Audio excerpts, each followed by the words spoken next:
that. Give it a second now. We'll try and get it loaded up properly. You're okay there now, I think. Anyway, how's the farm down there? How are you getting on, isolating and stuff? You're all okay down in your household, Lee? Yeah, all good. Yeah, I'm back now. Probably nearly 3 weeks. 3 weeks Friday from Australia. So self-isolation done, and yeah, pretty bored, but keeping busy at the same time, just doing different jobs and around my house, and yeah, keeping myself busy. But yeah, a bit stranger than normal coming back from Australia than it has been other years. Tell me this: how was the what were you getting information wise? I suppose with the Aussie rules over there in relation to when this lockdown came in Australia, it came pretty suddenly. You played the first game, did you? Yeah, so it was kind of relaxed over there, and we got to kind of round 5, we played no problem. Round 6 is when we started to find out about it. It was our first game we played with no fans, and then after round 6, everything kind of happened reasonably quick.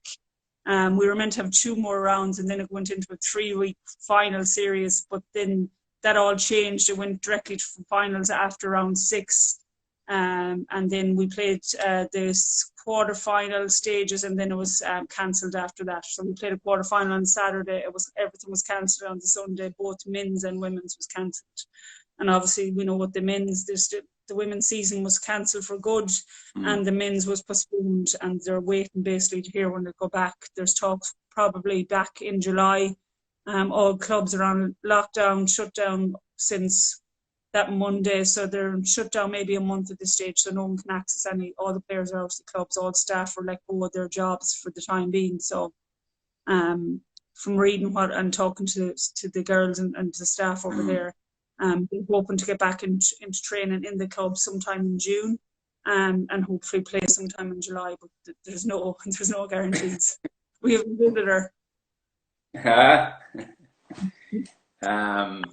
Tell me this, were you obviously in touch with the girls in the different clubs over there when this was going on and worrying about home and stuff, and was it an issue to get back when you did get back? Or I know a couple of girls have said they had just had to go home effectively.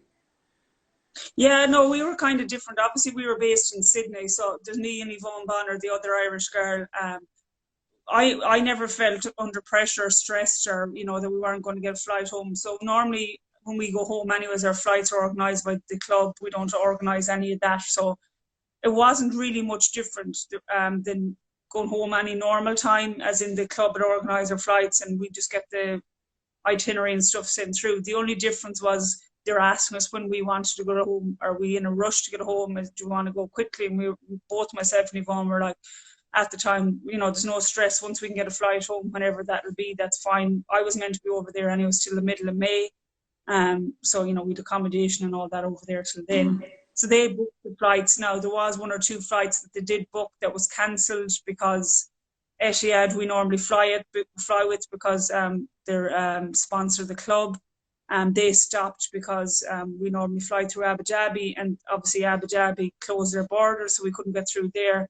So eventually we got Qatar, were the only one flying in the end, so we got a flight to Qatar. But there was daily flights going from Sydney with Qatar, probably just 1 flight a day comparing to maybe 10 that was going. But and even since then, any of the Irish that I've met over there that wanted to get home have got home. So there wasn't any major problem. Qatar are still flying.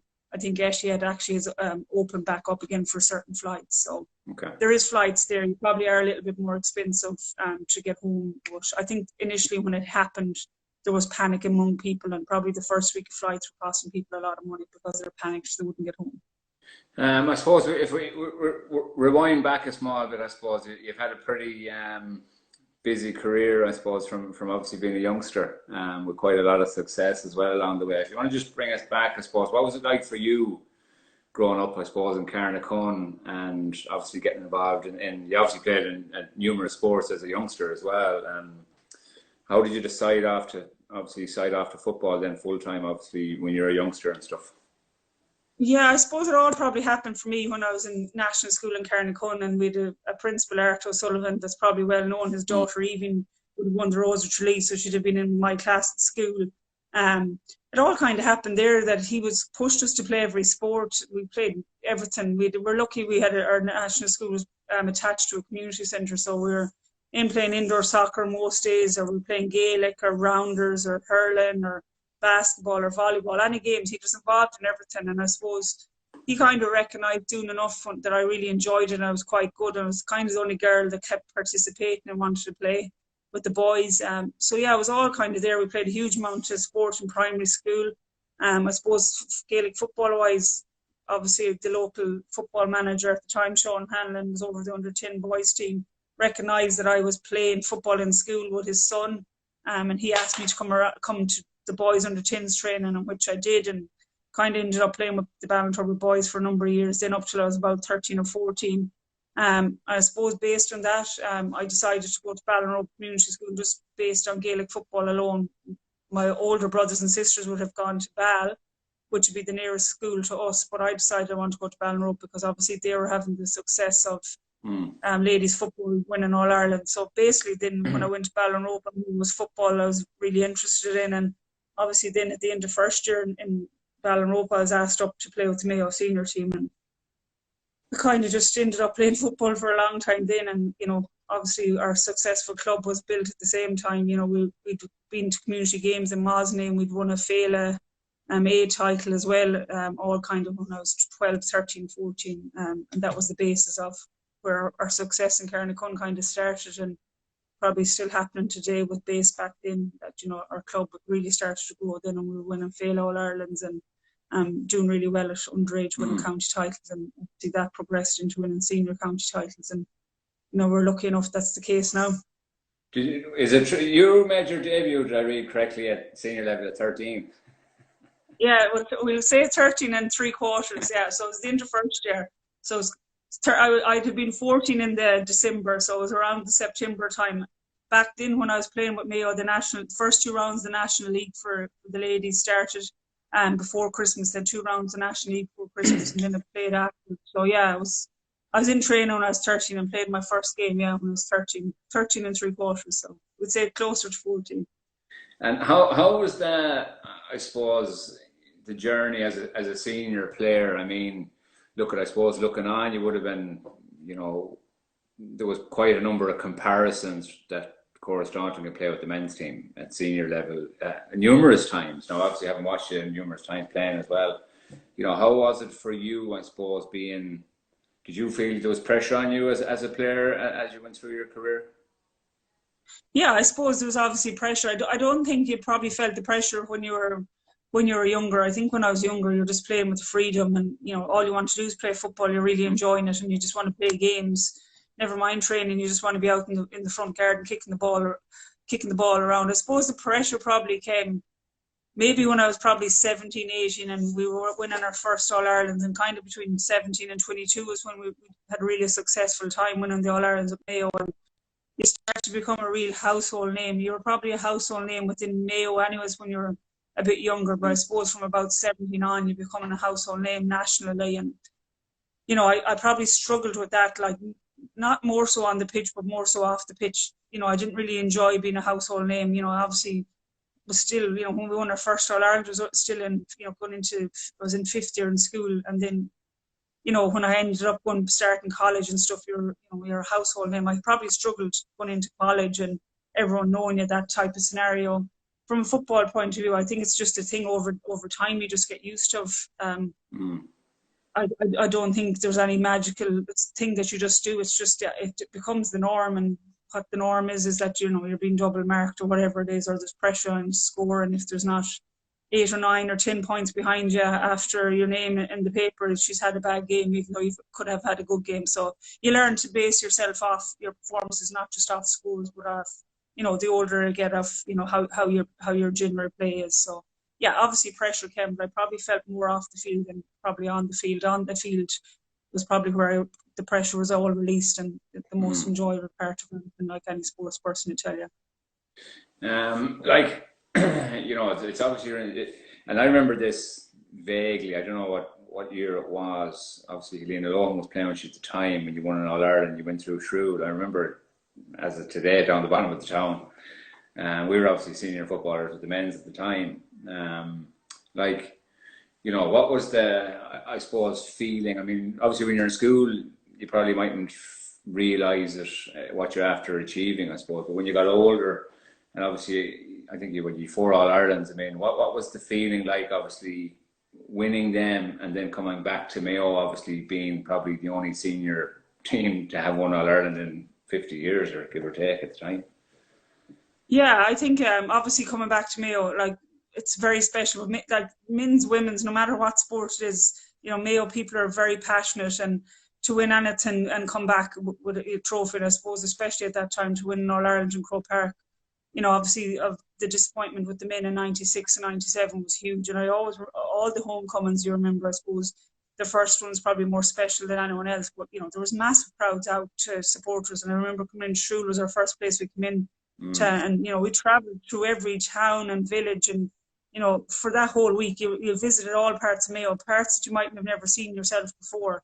And I remember we kind of the same routine that we do every year that we'd won, and that would be, you'd end up in Balmullet on a Friday night after the All Ireland, and you went and visited all the towns and clubs within the county. And I suppose that's what helped ladies football grow at the time within the county. We had massive success, and I suppose for us it was very young, and you probably don't realise what that point in time that winning is, because you think it's going to happen and keep going on. Unfortunately, it doesn't work like that.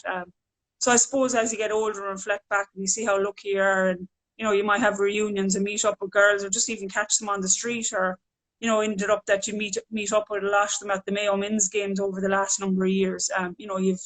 I suppose you've always have them connections and memories with girls that you mightn't see in 5 or 10 years, and then automatically you have something to stop and talk to or meet them about, which I think is a most special thing. Obviously, this feeling of winning an All Ireland, the first 5 or 10 minutes, after you win the All Ireland, you can never replicate in any way that you have in your life. But that's I suppose it's very special times. But as a sports person, you're looking for the next special time, and they go by quite quickly, and you're looking towards next year. And as I said, it's a long time since I won All Ireland. You'd have loved to have won more, but I suppose at the same time, you're very lucky to win the amount that we've won at the same time.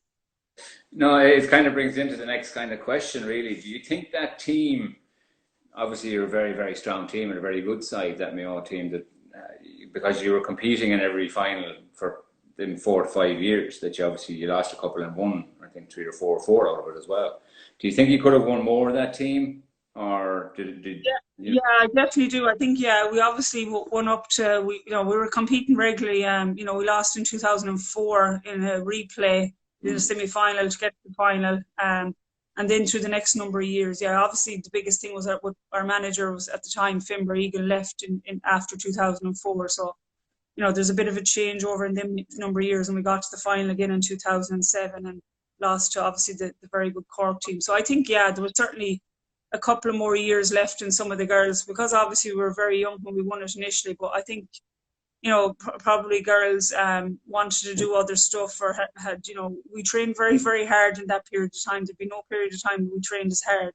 I think girls probably, 6 years with Fimber training that hard, maybe needed a break, and decided to do other things, which was fine. But I do think, there's probably a couple of more All Irelands that were in us, but you have to be very happy with what you've got. I'm sure there's plenty of male and female footballers throughout the country that would give their right arm to have won. So certainly we probably could have achieved more, but you just have to look back at the ones that you've done well, and probably let go of the ones that you've lost or got quite close to. Did the manager ever speak to you in relation to, how would you say it, because I would always have found that, particularly in your, I suppose, mature years, when you got a little bit older, there'd be a lot of people looking up to you. You would have dominated a lot of, generally games that you would have won 10 or 2-9 or 2-8 or whatever it may be. The scores were very high on your side. Like, did you always have the freedom to just go out and play, or was it ever a case of, we need to try and implement every forward into this or whatever it may be? Because generally you score when you get the ball anyway. Yeah, I suppose it all depended on the manager. There was times, certainly, that the managers wanted to, maybe try and get more of the younger girls involved in the play. And what would normally happen, there was a few league matches, and championship matches that I wasn't playing corner forward or full forward. I was out in midfield for one whole league.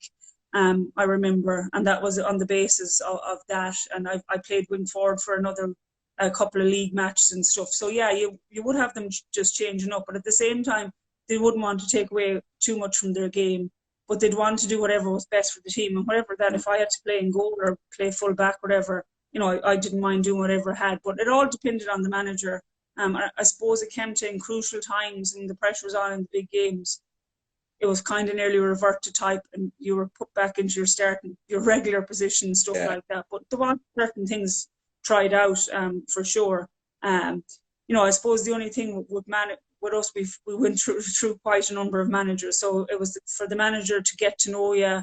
It could be of a period of 3 or 4 months, and they might be only there for 8 or 9. So it was that probably inconsistency of management not being able to implement a full plan. But certainly, yeah, over the time, and even within Carnacon, you'd be thrown around from pillar to post or whatever best position that they felt that you put you in, you'd obviously go to. Would you have found, like, at times a manager to kind of, well, it'd be similar to myself, I suppose, over the years, that would have treated you differently insofar as, my understanding of managers, generally they come into a squad, doesn't matter if David Beckham's in the squad, you're all 30 in a panel, everyone is at the same boat here, and everyone works away together as opposed to singling out someone to be doing this or that. Would you have found managers along the way that would have maybe thought your personality was, or you were too good effectively? That'd be my easier way. Yeah, I suppose the only thing that there's probably 2 things. The only thing that you'd probably find with managers, when you've a new manager coming in, they'd probably have an opinion or perception about you before you come in. So that mightn't have always been positive, or, can be just different.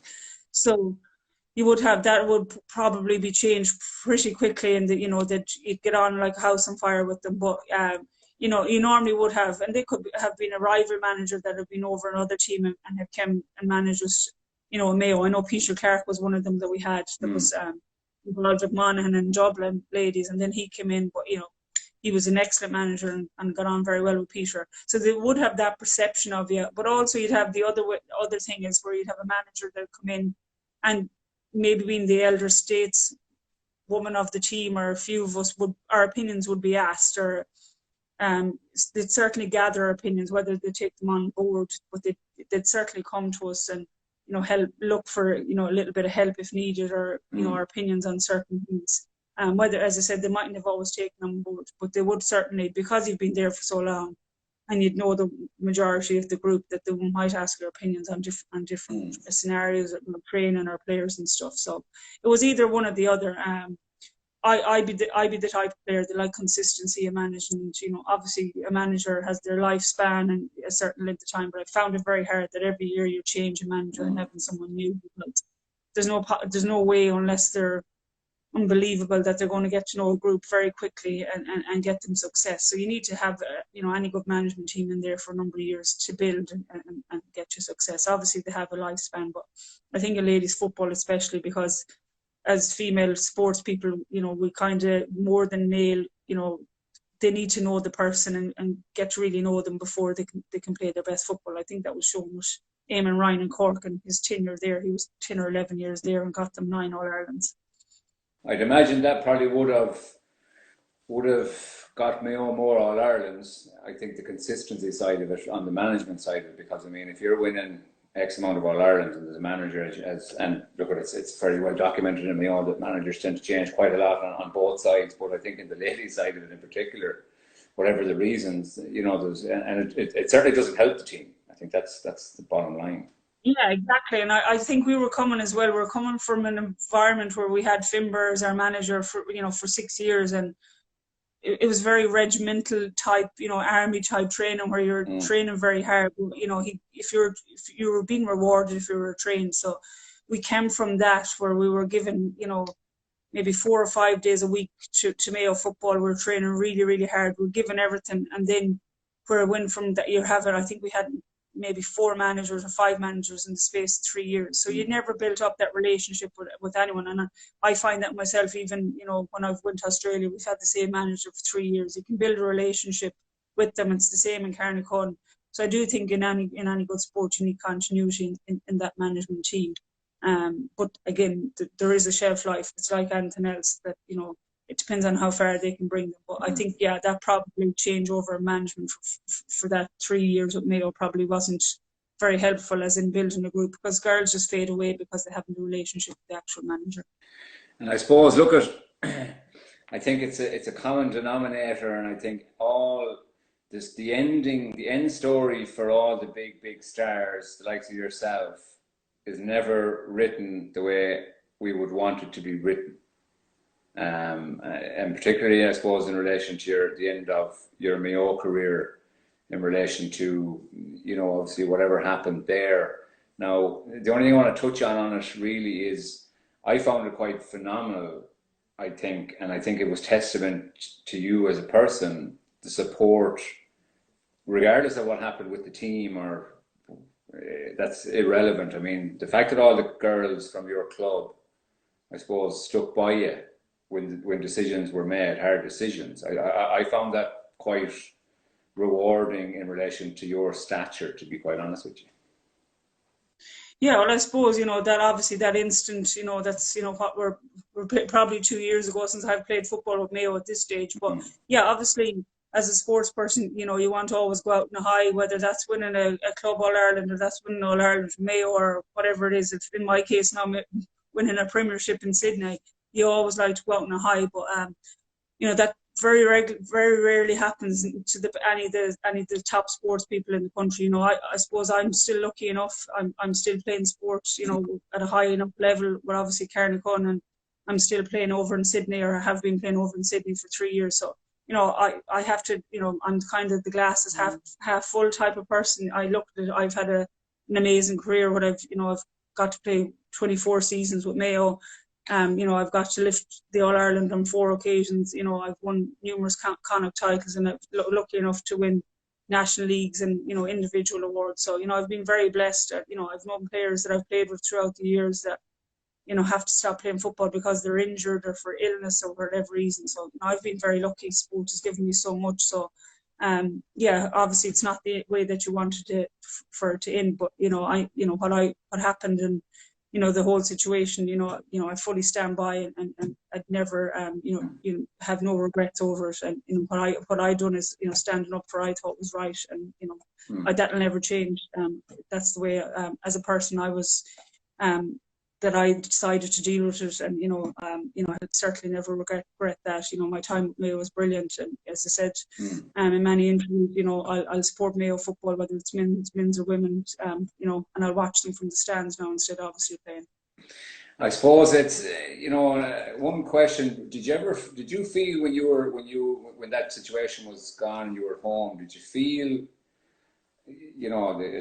I did when I left, actually, with different circumstances, whatever. Did you feel any anxiety when you're at home, as in thinking, like, I'm not going to play with Mayo again with this team I played with for the best part of 15 years? Yeah, I suppose it's, obviously the whole situation was played out in the media probably from July right through maybe to, Carnacon went back into club championship, or later I went back to Australia in November. And it was probably in the media for that length of time, so 4 or 5 months, and every article, probably attributed my name to every article, even though there was 12 players and 2 members of management that left. But it was all about me. And what I found very disappointing, most of the articles could only name either me or Fiona McHale or maybe our captain. It didn't even know any of the rest of the girls that left.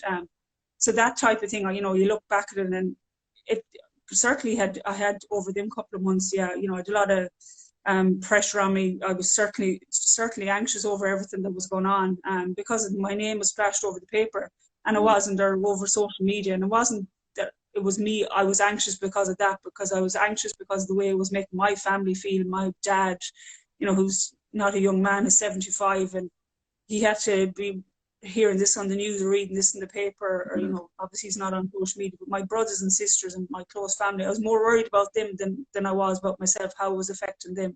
And it had a huge effect on my family. I'm not going to lie, it had a huge effect on them over that number of months, but as it did on the girls that also stepped away on their family. So that was probably the hardest thing to deal with. But I had club football to worry about and get back to playing and getting out on the football pitch and training with the Carnacon girls who eventually could train and play, was obviously was something that, I'll be forever thankful for the club that they're there. And obviously then going back to Australia was, was a brilliant thing as well to get away from it all. But yeah, that was probably the only time. I don't think I ever thought, oh, that's my last chance I'll ever play with Mayo. As I said, I knew I was very lucky for the length of time I played, and as I said, I'll be a Mayo supporter for the rest of my life as long as I'm on this earth. So I've had great days with them, and you have to remember the great days that sport gave you, and I probably had a lot more than many other people had.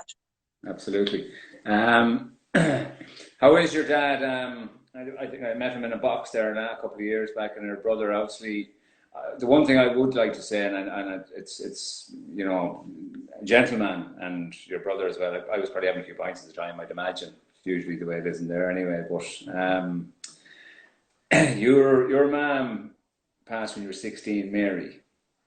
There has to be times throughout your career where you're definitely looking up and thinking, she's looking down here on me in relation to performances in big games, winning trophies. I mean, one thing you left out there going through your awards, you have 11 All-Stars as well, which is, it's just phenomenal achievement, like.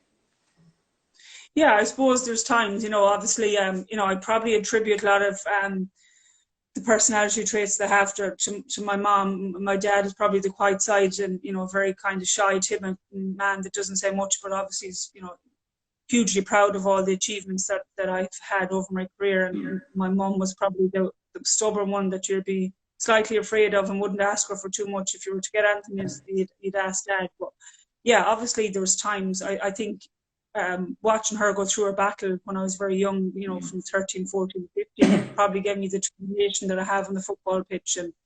And I suppose, I do attribute a lot of her personality traits to myself.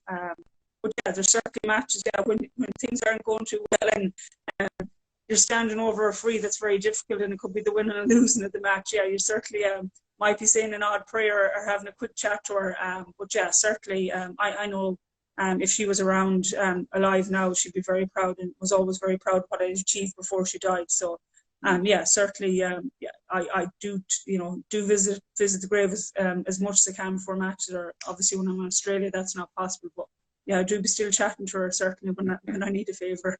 Excellent, I knew that. I suppose, you played many sports, not just Gaelic football, but I want to touch on to the AFL side of it. Now, you tell me I'm right or wrong with this stat, that you played, I think, 21 games and 19 goals. Yeah. I mean, for someone who hasn't played the game and is only over there 2 years, look at it this way, if that was on a Premiership footballer, they played 21 games and they scored 19 goals, you'd be talking about them as one of the best players in the world. So how has the journey been, and how are you finding professional life? And I know you get on very well with your coach, obviously, from the documentary, which is fantastic as well. Looks very well run club, very family orientated. Obviously a lot of good sports people as well. I know you got it kind of kicked off with Nicholas Walsh. So if you want to maybe touch on that, how all this, I suppose, transpired. Yeah, I suppose it all transpired in, I was in China, in Shanghai, in late 2016. I think it was October, November 2016, as an ambassador for the Asian GA Games. A guy from Clemaris, Porrick McGrath, originally from Clemaris, asked me over to be an ambassador. I had been at a few in Kuala Lumpur and a few other places. So I was at this one in China. And I bumped into Nicholas. He was also over as an ambassador from the Australian side of it. And he was there for the week, and we were just chatting, and he was telling me what his job was. He was a defensive coach with the men's team and the Giants, and talked a little bit about AFL. And he said, oh, do you know that a women's league is starting up in early 2017? I said, no, I had no idea. And he was like, oh, you should come and play. And I was like, there's no chance of that. And that was it. And then I'd say a couple of months later, I had a text message from Nicholas. I think it was probably around May, I think it was May, June time, and just saying, oh, there's a new manager. The Giants have played in their first season of the AFLW, and there's a new manager for the second season who's been involved with the men's program. He'd like to talk to you. So he emailed an email between the three of us, and then the coach emailed me back, and then he eventually rang me and he said, would you be interested in coming over and playing that October pre-season at start? And he said, my son is in London, he'll come and watch you play and meet you. So which he did. We played Kildare in a qualifier match in Ballinasloe, and he came to me. I met him the next day in Castlebar. We had a kick around of the sharing football for the first time, and I chatted to him, and his dad, who's the coach, Al, rang me that night from Australia and basically said, would you be interested in coming out for a trial? And I said, yeah, no problem. But at the time, Mayo, we got to the All-Ireland in 2017. Carnacuna also got to the All-Ireland. So between I think it was just before the Connacht final for Carnacuna in October, 2 days before the draft, I got out to the club and had a kick around with himself and Nick and for about half an hour, and then they asked me would I sign. So Nick helped me with all the paperwork side of stuff, and I said, yeah, no problem. Didn't know what I was really doing, and it was like a whirlwind. 24 hours later I had signed, and I flew home. Couple of days later, I played with Carnacuna. We won the All-Ireland and flew back out to Sydney for a pre-season, which obviously I missed the first month of it because we were in the All-Ireland with Carnacuna. And that's how it transpired. And 3 seasons later, I've played with them. I've loved every minute of the journey. Love being a semi-professional sports person. It's a huge challenge, but I love the challenge. Everything has been brilliant about it. Even having the injury in the middle of it has been tough, but that's even been another challenge, and something has, probably helped me a huge amount to learn about sport and learn about myself. So yeah, it's been brilliant. The 3 years I've been out there have been amazing. Everything has been brilliant, and I love being a professional sports person. It's amazing. Excellent. I'll touch on the leg break in a few minutes. Obviously, you broke your nose as well. You've had a couple of injuries out there. I just want to ask, how intense was the ladies' pre-season for the AFL? I know the men's one is a very high level of training now. Is the lady, compared to, I suppose, ladies here, I don't think there's any comparison really to the training. Yeah, I think it's pre-season is pretty intense. But what they do, obviously the first one, because I was new into it, obviously the biggest thing for me is the heat. When I'm Sydney in the middle of December, January, and we're training in the Olympic Park, which is out west, you can be talking anything between 35 and 40 degrees on any given day. So that obviously the heat was the biggest factor for me. Training wise, there's parts of it that's hard and there's parts that's easier. I found obviously the whole gym regime, because we wouldn't have done as much with Mayo and stuff over here. So gym, they're very big on doing their gym program. So you become physically stronger and probably more toned and stuff like that. The actual physical side of it, there is parts of it that's very hard, but there's parts, majority of it, they're very well able for. But I suppose second and third year there, we had pre-season, but we'd also have off-season, so we'd be training, for a couple of months. And I found that training off-season quite hard, and it would be intense. Now with the men's AFL, I've watched our boys' teams on numerous occasions train, because obviously I don't have to work on them over there, and to learn more about the game, I used to go in and watch them a lot. Our coaches involved with them as well. Yeah, and their pre-season is absolutely insane. It lasts for 4 months, and their conditioning work is just, insane. The way they get around the oval and the way they can do their run, and they're close to robots and machines. It's the only way I can describe them. Their fitness level is huge.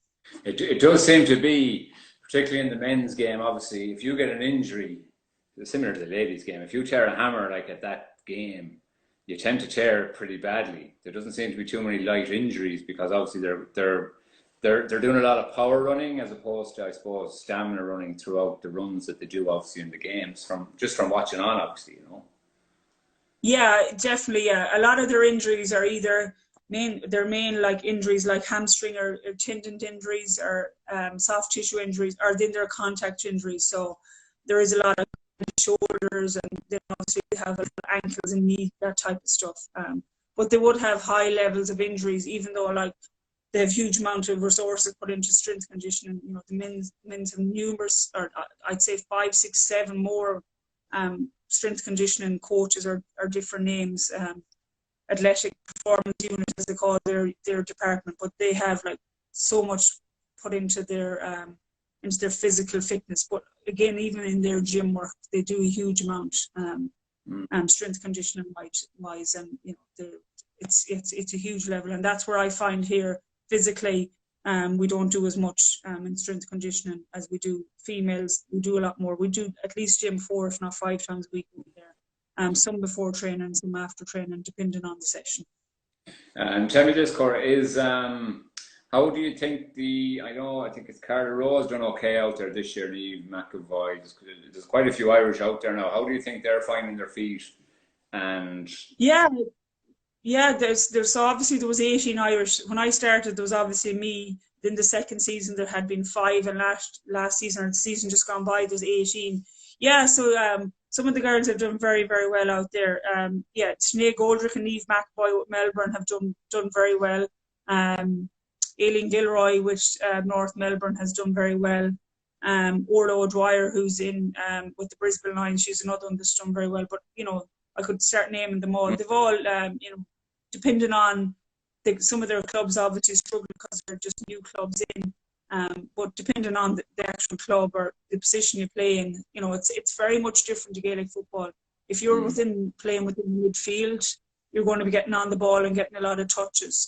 If you're either a back or a forward, depending on how your team is playing, you could be a forward, and because you play within a structured situation, you're not going to get as many touches as a midfielder because you're around the ball all the time. So it's a lot of learning from a game plan and structure point of view is the biggest thing. So you have to be very patient if you're a key forward, or sometimes even if you're a key defender, you might touch the ball twice in the whole game, but you're still doing your job. So girls have done very, very well in all clubs. I thought there'd be a huge fluctuation of Irish over the next number of years, but I'm not too sure with the whole situation with the coronavirus at the moment. That might change. I think it will. I suppose we need to touch on the Sherrin football. Now, I suppose I kicked it a few times over the years, and I used to actually be able to kick it the way it's supposed to be kicked, I think, effectively.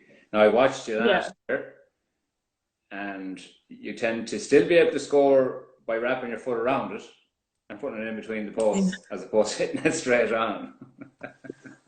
It's a little bit of a unique style, and I think because I'm trying to get distance in my kicks, it's very much, I think, coming from my free take routine. I'm so used of obviously kicking around the corner.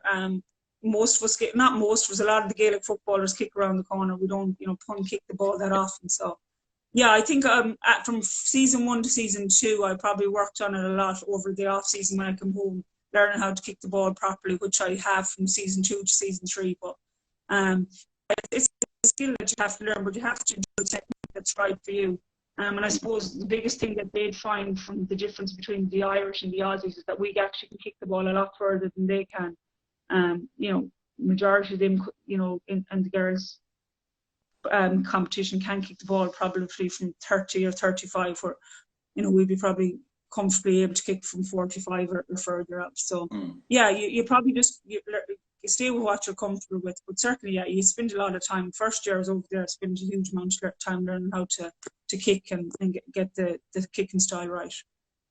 And how did you find, Cora, it's easy for us to say, I'm out in Australia playing professional sports. I go training in the morning, I do whatever in the afternoon, and I'm off for a few hours here and there. How did you enjoy that aspect of it, I suppose, outside of training and stuff? Or is it generally train, recover, or?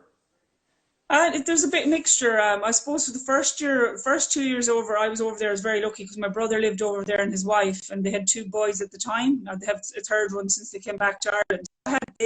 So I was living, I lived with them for the first year, and then second year I was living very close to them. So I had family that I would see a lot of the time, or go off and do things, and they'd show me sites maybe that were off on days off, or we go and do stuff. So, and then obviously the first year especially, I had to go to a lot of different, team bond and things, obviously, to get to know the girls, because I was the newbie, and the only Irish over there, didn't really know much. So I'd say the first year I'd spend majority of my time in the club getting to know the game, getting to know people. But as the second and third year kind of went on, I probably wouldn't have spent as much time in the club because I felt could know the game better and my skills were getting better. But yeah, I loved the downtime. I loved sitting out and having a coffee and reading the newspaper, or going down to the beach, or just having time to relax, because you go from a very hectic lifestyle in Ireland where you're working and you're training, or you're playing, or you're at some function, or you're doing some talk, and you probably don't have enough hours in the day. I remember before I went to Australia, you could be doing all that. You could be spending 16 hours between work, training, and going to some sort of function or talk. And we're over there, you have so much time in your hands. It probably does take a little bit of time to get used to having downtime. But, go off and meet someone for a coffee or chill at the beach. Yeah, I certainly got used to it, and something I do miss when I'm at home. You should have asked myself or Dillo there. We were 2 weeks in Sydney. I'd say we've seen more of Sydney than people have seen in about 5 years over there.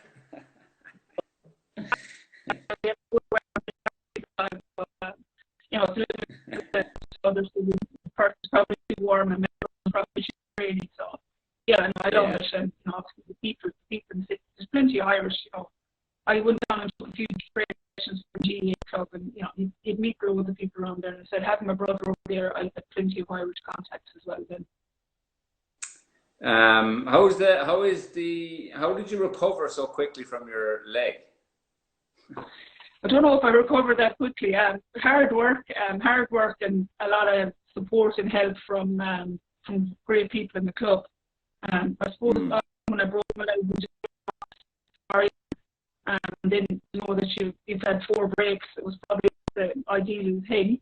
But I suppose 2 weeks after I had the operation, a couple of days after the operation, 2 weeks after I had it and I got the stitches out, I sat with my coach and our strength conditioning coach and our physio, and they just put a plan in place. And obviously there wasn't an option to go home. That was the thing. I couldn't go home because I couldn't fly for the first couple of months because of swelling, and it was too dangerous. So it was, rehab was always going to be out there. And I was just lucky I had the right people that, wanted to put the time and effort into me, and they knew I was going to put the time and effort in. And yeah, just a lot of hard work, for the first couple of months. It was, practically 6 days a week, normally off on a Sunday. And yeah, probably 4 hours on a heavy day, and probably 2.5 on a light day. 2.5 on a light day would be, probably something of sitting on a bike and doing cross training and stuff. But yeah, probably just a lot of hard work and having the right people. My strength conditioning coach was amazing. She could just read me, and she pushed me when I needed to push, and she pulled back when I needed to pull them back on. And yeah, she just put so much time and effort in. Same with my physio, that I seen her 3 times a week for practically the first couple of months. And between the two of them, they knew that I was putting in the effort and working hard, and they pushed me. But at the same time, they knew when not to push me. So yeah, I was lucky I was over there. And then when I come home for the 9 or 10 weeks that I was home, from middle of September till the end of November, I was on a strict training program from them. It probably wasn't as time consuming because I was back at work, but you were talking, it was still probably taking the guts of 18 to 20 hours a week on rehab. So I was only listening to what the surgeon, I had to talk to the surgeon when it happened, and 2 weeks, my 2-week checkup, I said to him, any chance could be back in about 6 months? And he said, oh, yeah, it's possible, because I knew county final stage was coming for Cardigan. And yeah, so normally when I get an injury like that, I'll take a few months off. But yeah, it's down to their work also. Yeah, it took a lot of hard work, but it was good. It was a challenge. No, it's fantastic to see you back as quick as you can. I suppose at the end of it, because I'm just conscious of the time, this year clock's off there, the clock it knocks off, whatever. What's the future hold for Cora Staunton? Oh, the future is now, I'm trying to give the body a little bit of a break, but I'm actually finding it hard at the moment because life is quite boring. The only thing to do is exercise. So I'm lucky enough to have a bit of a home gym set up, with a cross trainer and a bike and a rower and a treadmill and a couple of weights. So I'm trying to stop myself training usually. So at the moment, yeah, I just obviously go back to work hopefully in the near future. And see after that. I'd love to obviously get a bit of club football in with Cardigan this year. Whether that will happen or not, it's hard to see. Whether I go back to Sydney, that decision will probably have to be made in the next couple of months. Normally sign and trade period is now, but that's been delayed till June, into May, early June, and that mightn't even happen then. But you know, the offer is there from my coach. If I want to go back and play, they'll have me. So it's you know, it's up to me to make a decision whether I want to go back and play. I have to see how the body and mind is after a couple of months off, but certainly like to get a bit of club football in, whether that's the situation or not, we'll have to wait and see. But yeah, just rest up for a while. I suppose it's been, you know, it could be 12 months in 2 weeks since I broke my leg. So you know, the body's been through a lot. So yeah, reading a few books and trying to get to watch a bit of Netflix, but I'm not very good at watching TV or anything like that. So trying to get myself to do different things like that, and just doing a few courses online and doing a few jobs that needs doing around the house. But apart from that, just chilling out really. I think going on the way you're speaking is, I think we'll probably see you back in Sydney again before long. I think once this season kicks off again, knowing you as I do, I think the last thing you'll be doing is told you're not playing anymore. I think you'll be one of those 44, 45-year-olds that will be kicking a ball. I don't know about that. We'll see what the body will do. We'll worry now. I'm a few years away from that, so I'm not too bad. No.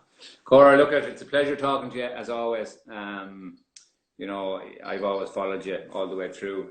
Top player and a sound as a pound as well. And I just want to wish you well, and the family as well during this down at home lockdown. It's hard for everybody. Tell them I said hello, and I will talk to you soon. And I wish you very, very well in your career. Thanks, Conor. All right. Thanks, Conor, and great to talk to you. Look after yourself and the wife. I hope all is well. I will indeed. Talk to you soon. Ciao. And that cash. Take care. Bye-bye. Bye. Bye-bye. Now, guys, Cora Staunton, great talking to her. Legend of Mayo Ladies football and sport in general. Hope you enjoyed it. That's pretty much it, really. So take it easy, and we'll see you tomorrow night at 8 p.m. Surprise guest. Bye.